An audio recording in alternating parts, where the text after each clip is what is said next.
अस्सलाम नाज़रीन, ग़फ़रान from cricket हाज़िर है। अभी थोड़ी देर में 2 घंटे बाद तकरीबन नामीबिया से पाकिस्तान का आखिरी मैच पूल मैच का होगा, जिसमें डिसाइड होगा कि नेक्स्ट राउंड यानी कि सुपर 8 में कौन जा रहा है।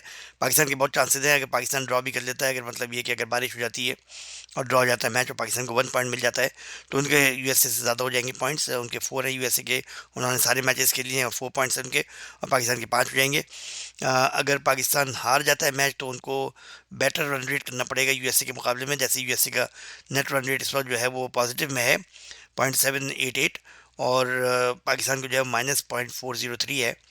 तो पाकिस्तान को रन रेट बेहतर करना पड़ेगा अगर हारे तो, और अगर जीते तो जाहिर obviously they are through to the next round. तो अब ये सिनेरियो है। अब इसके अंदर पाकिस्तान की टीम का कॉम्बिनेशन क्या होना चाहिए, पाकिस्तान की स्ट्रेटजी क्या होनी चाहिए, वो बहुत इंपॉर्टेंट है। जैसे मैंने आपको पिछले प्रीव्यू के अंदर, अपने मैच की प्रीव्यू में आपको बताया है कि पिच कंडीशंस क्या है। ये बैटिंग फ्रेंडली पिच है।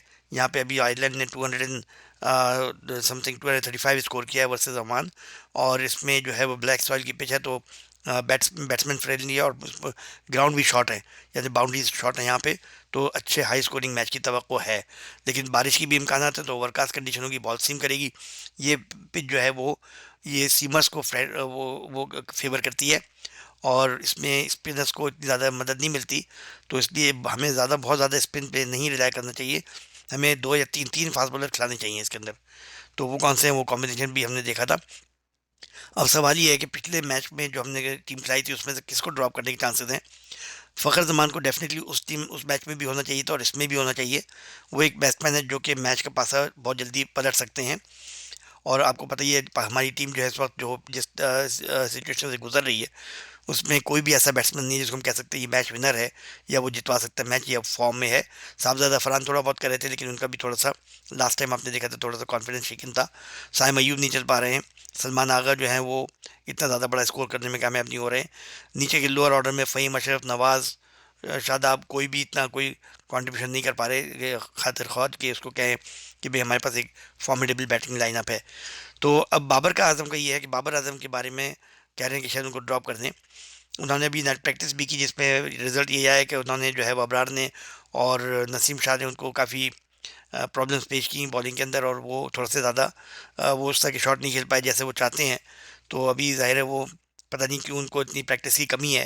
हालांकि इस लेवल के ऊपर कोई बैट्समैन होता है जो इंटरनेशनल लेवल का, इस कैलिबर का, उसको बैट पैच आता है, लेकिन he gets out of it very fast by playing something. तो बाबर आजम को खिलाना चाहिए यहाँ पर कि नहीं खिलाना चाहिए मेरे ख्याल में, क्योंकि ये इतना इंपॉर्टेंट मैच नहीं है। लिहाजा इसमें बाबर आजम को ड्रॉप करने की वजह कोई बनती नहीं है। उनको खिलाना चाहिए। हो सकता है कभी कभी अच्छे प्लेयर को एक अच्छी इनिंग चाहिए होती है किसी भी, और यहाँ पे साइड भी कमज़ोर है, और स्कोरिंग फील्ड है यहाँ पर, ग्राउंड स्कोरिंग है, हाई स्कोरिंग ग्राउंड है, बैट्समैन फ्रेंडली पिच है। तो हो सकता है बाबर आजम कुछ यहाँ पे कर जाएं। अगर फेल होते तो इतना नुकसान नहीं होगा, क्योंकि ज़ाहिर है कोई इनकी जगह खेलेगा वो भी इतना ही स्कोर करेगा जितने बाबर आजम करेंगे। तो लिहाजा इनको ड्रॉप करने का कोई चांस, कोई मतलब कोई फ़ायदा नहीं है, बल्कि फ़ायदा ही हो सकता है, नुकसान नहीं है इसका उनको खिलाने का। तो इसलिए मेरे ख्याल से तो बाबर को रिटेन करना चाहिए और उनको नंबर 4 पे रखना चाहिए, या तो उनसे ओपन कराएं। उनसे ओपन कराएं, फेल तो फेल। उसमें ये होता है कि क्योंकि ज़ाहिर है बाउंड्री के पास मतलब ये शॉर्ट बाउंड्री भी है, और आपके जो दो प्लेयर्स होते हैं सिर्फ बाउंड्री के कवर करने के लिए, तो इसमें चांसेस हैं कि बाबर सर्वाइव कर जाएं। तो उनको या तो ओपन कराएं या फिर नंबर 4 पे उनको भेजें और उनको खिलाना चाहिए। तो बाबर का रोल क्या होगा इसके अंदर, basically he is not a slogger. He should not worry about the run rate, he should not worry about the strike rate. उनका रोल ये है कि उनको आखिर तक मैच को लेके जाना है और दूसरों को अपने गिर खिलाना है, जैसे कि हम ये याद करते थे। और मैं जब बाबर जो है सिंगल डबल और प्लेसमेंट के जरिए, और फिर एक का दुक्का चौके और छक्के, he is a ground shot player, he should go for fours not for sixes. ये आउट होते हैं हवा में मार के।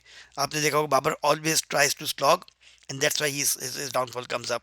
तो ये जो है इनको सोचना चाहिए, मुझे ग्राउंड शॉट्स खेलने हैं, मुझे जो है वो एलबीडब्ल्यू से बचना है, तो फ्रंट फुट पे खेलना है, और मुझे जो है वो स्ट्राइक रोटेट करनी है। Don't worry about the strike rate. कोई आपसे नहीं कह रहा कि आप जो है 120-200 पे स्ट्राइक रेट पे खेलें। आप अपना गेम खेलें और get take to the last. अगर आप वहाँ पे विकेट पे रह जाते हैं और एक एंड को संभालते हैं, दूसरे एंड से प्लेयर्स हैं जो कि स्कोर करने के काबिल हैं। तो इसलिए बाबर का रोल ये होना चाहिए कि he will just rotate the strike, singles, doubles, fours, इक्वेशनल्स, और उसके ज़रिए वो स्कोर करें। जैसे पहले हम देखते थे बाबर आजम 26-27 पहुँच जाते थे और एक चौका ही होता था उसके अंदर, and then he used to score 100, उसके अंदर 3-4 चौके होते थे। तो that's was his role is. T20 में उनके हाईएस्ट रन हैं, T20 में उन्होंने परफॉर्म करके दिखाया है, उसी पे थी स्ट्राइक रेट के चक्करों में उनका गेम खत्म हुआ है और उनसे बहुत ज़्यादा एक्सपेक्टेशन है। तो बाबर आजम को सोचना ही नहीं चाहिए कुछ किसी के बारे में कौन क्या कहता है, वैसे ही कह रहे हैं। तो try and play his own game.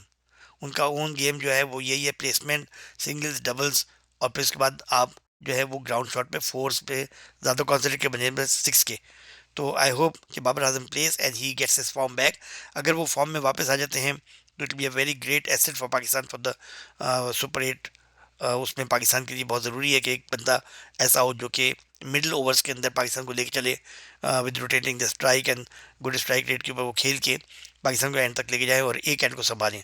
तो Babar has a very important role to play और उनको यहाँ पे ज़रूर खिलाना चाहिए मेरे ख्याल से। तो thank you very much. I will be back with some more analysis after the match. Hopefully Pakistan will win the match. हमारी दुआएं उसी के साथ हैं, पाकिस्तान के साथ। तो आप सब भी ज़ाहिर यही चाह रहे होंगे पाकिस्तान ये मैच किसी से जीते। तो इंशाल्लाह आई will be back after the match for post match summary. Thank you very much. Please like and subscribe and also share with others. Thank you.